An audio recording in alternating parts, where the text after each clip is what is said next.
Sahara desert, दुनिया का वो हिस्सा जहां रेत के टेले आसमान से बातें करते हैं और जहां दर्जा हरारत किसी तंदूर की तरह खौलता है।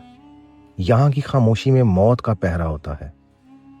1994 की एक दोपहर इटली का एक पुलिस अफसर मोरो प्रोस्पेरी दुनिया की मुश्किल तरीन मैराथन दौड़ रहा था, लेकिन अचानक एक ऐसा रेत का तूफान उठा जिसने मोरो को दुनिया की नजरों से ओझल कर दिया। 9 दिनों तक वो ना सिर्फ गायब रहा बल्कि उसने वो कुछ किया जो कोई इंसान सोच भी नहीं सकता। उसने अपना ही यूरिन पिया, चमगादड़ों का खून पीकर प्यास बुझाई और जब मौत सामने खड़ी देखी तो अपनी रगें काट लीं। मगर मौजज़ा देखिए, मौत ने इसे कबूल करने से इनकार कर दिया। SMJ टीवी की आज की खुसूसी डॉक्यूमेंट्री में हम आपको बताएंगे मोरो प्रोस्पेरी की वो कहानी जो आज भी इंसानी हिम्मत की सबसे बड़ी मिसाल मानी जाती है। मोरो प्रोस्पेरी इटली की पुलिस में एक माने हुए ऑफिसर थे।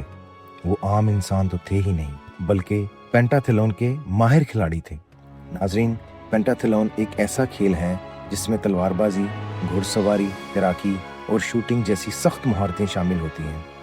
इस सख्त ट्रेनिंग ने मोरो के इसाब को लोहे जैसा मजबूत बना दिया था। एक दिन उनके दोस्त जियोवानी मैंजो ने इन्हें एक चैलेंज दिया।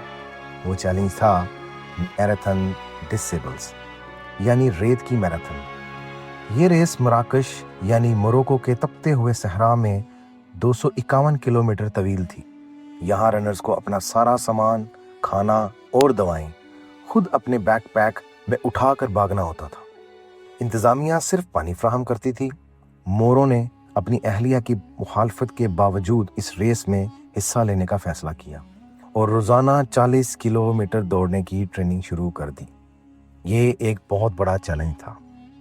14 अप्रैल 1994 यानी 14 अप्रैल 1994 रेस का चौथा दिन था। मोरो बहुत अच्छी पोजीशन में थे और अपने दोस्त से भी आगे निकल चुके थे कि अचानक आसमान का रंग बदल गया।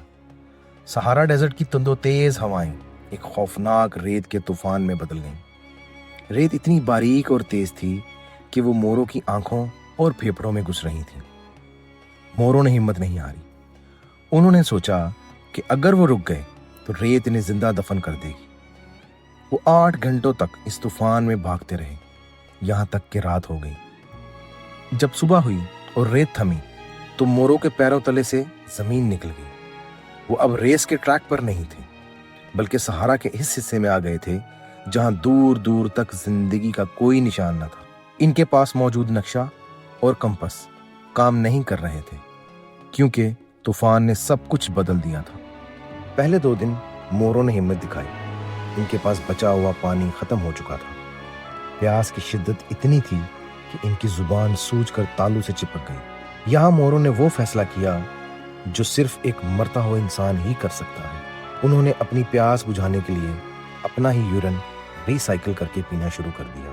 5वें दिन इन्हें दूर से एक हेलीकॉप्टर की आवाज आई। मोरो ने खुशी से अपने फ्लेयर गन निकाली और फिजा में सिग्नल फायर किया, लेकिन अफसोस, सूरज की तेज रोशनी की वजह से पायलट वो सिग्नल ना देख सका और हेलीकॉप्टर नजरों से ओझल हो गया। मोरो रेत पर गिरकर रोने लगे। इन्हें लगा कि अब वो कभी अपनी फैमिली को नहीं देख पाएंगे। भटकते भटकते मोरो को एक कदीम और वीरान मिजार मिला। वहां कोई इंसान नहीं था, बस एक पुरानी कब्र थी। मोरो ने वहां पनाह ली। मिजार की छत पर चमगादड़ें यानी बैट्स लटकी हुई थी। मोरो ने अपनी जेब से चाकू निकाला, उन चमगादड़ों को पकड़ा और उनकी गर्दनें काट कर इनका खून ही पी लिया। ये उनके लिए पानी और खाने का वाहिद जरिया था। 7वां दिन आ चुका था। मोरो का जिस्म हड्डियों का ढांचा बन चुका था और इनका वजन 15 किलो कम हो गया था। उन्होंने सोचा कि तड़प तड़प कर मरने से बेहतर है कि खुदकुशी कर ली जाए। उन्होंने कोयले से मिजार की दीवार पर अपनी बीवी के लिए अलविदाई खत लिखा और अपनी कलाई की रगें काट ली। मगर मौजज़ा देखिए, पानी की इतनी कमी हो चुकी थी कि इनका खून किसी गाढ़े शहद की तरह हो गया था। वो बहने की बजाय जख्म पर ही जम गया। अगली सुबह जब मोरो की आंख खुली तो वो हैरान रह गए। मौत ने इन्हें ठुकरा दिया था। वो दोबारा हिम्मत जमा करके पहाड़ों की तरफ चल पड़े। रास्ते में शाम का कच्चा गोश्त और कीड़े खाकर गुजारा किया। 9वें दिन इन्हें बकरियां चराने वाली एक लड़की मिली जिसने अपनी दादी की मदद से मोरो को पनाह दी और खाना खिलाया। मोरो भटकते हुए मराकश से निकलकर अल्जीरिया दाखिल हो चुके थे और अपने ट्रैक से 291 किलोमीटर दूर निकल आए थे। जब मोरो ने 9 दिन बाद घर कॉल की तो पूरे इटली में जश्न का समा था, क्योंकि सब इन्हें मुर्दा समझ चुके थे। डॉक्टर्स का कहना था कि इनके अज़ा इतने नकारा हो चुके थे कि इनका बचना नामुमकिन था, मगर इनकी हिम्मत जीत गई। हैरत की बात यह है, खौफनाक तजर्बे के बाद भी मोरो ने इस रेस में मजीद 6 बार हिस्सा लिया। आज वो 70 साल के हैं और कहते हैं कि जिस सहारा ने इनकी जान लेनी चाहिए थी, उसी ने उन्हें जिंदगी का असल मतलब सिखाया। मोरो प्रॉस्पेरिटी की ये कहानी हमें सिखाती है कि जब तक इंसान के अंदर जीने की तमन्ना और अल्लाह पर यकीन बाकी है, मौत भी उसका रास्ता नहीं रोक सकती। नाजरीन, SMJ TV की आज की ये वीडियो आपको कैसी लगी, कमेंट्स में ज़रूर बताएं। अगर आप भी ऐसी हैरत अंगेज़ और सच्ची कहानियाँ देखना चाहते हैं तो हमारे चैनल को सब्सक्राइब करें। अगली वीडियो तक के लिए अल्लाह हाफिज़।